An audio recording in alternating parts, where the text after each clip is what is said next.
தென்னாடுடைய சிவனையை போற்றி எந்நாட்டவர்க்கும் இறைவா போற்றி. வந்து பூஜைக்கு உண்டான கபோர்டுக்கு உண்டானது, மேலே சாமி வைக்கிறதுக்கு உண்டானது. ஸோ இந்த ட்ராயர் பாருங்கள், இதில் வந்து பூஜைக்கு உண்டான திங்ஸ் மேலே வச்சு பூஜை பண்ணுறதுக்கு. ஸோ அவசரத்துக்கு வந்து எதோ திங்ஸ் எடுக்கிறதுக்கு உண்டானது.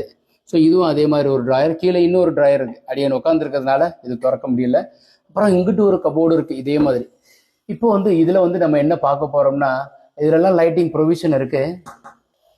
ஸோ இப்போ பாருங்கள், இந்த லைட்டிங்கோடு இருக்கிறதுல வந்து ஸோ இப்போ நம்ம என்ன பண்ண போகிறோம்னா, சுவாமியினுடைய விக்கிரகங்கள் எல்லாமே வந்து கீழே எடுத்து வச்சு நல்லா வஸ்திரமெல்லாம் களைச்சி, அதுக்கப்புறம் வந்து சுவாமி இது எல்லாமே உள்ளே வச்சு நம்ம வந்து பாத்திரத்தில் வச்சு நம்ம கழுவுறதுக்கு வெளியே நம்ம கொண்டு போவோம்.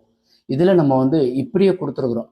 ஸோ உள்ளுக்குள்ளேயே கழுவுறதுக்கு உண்டான அமைப்பு நல்லாவே தனியாக அதுக்குண்டான திங்ஸ் எல்லாம் மேலே எடுத்து வச்சுக்கலாம். ஸோ அப்புறம் நல்ல ஒரு வெள்ளை துணி எடுத்து வச்சு சுவாமியெல்லாம் எடுத்து வச்சு நல்லா சுத்தம் பண்ணி உள்ளே மேலே எடுத்து வச்சுக்கலாம். இதில் என்ன ஒரு சிறப்புனாக்கா, இது இங்கே எடுத்து வச்சு பூஜை ரூம்லேயே நீங்கள் பண்ணுற மாதிரியான ஒரு அமைப்பு. பெரும்பகுதியானவர்கள் அடுப்படிக்கு கொண்டு போயிடுவா. ஸோ அதில் அசைவமும் சாப்பிடுவா, சைவமும் சாப்பிடுவா. ஆனால் இங்கே வந்து எப்படின்னாக்கா, சுவாமியினுடைய விக்கிரகங்கள் வந்து பூஜை அறையிலேயே வச்சு பண்ணுறது ரொம்ப சிறப்பு.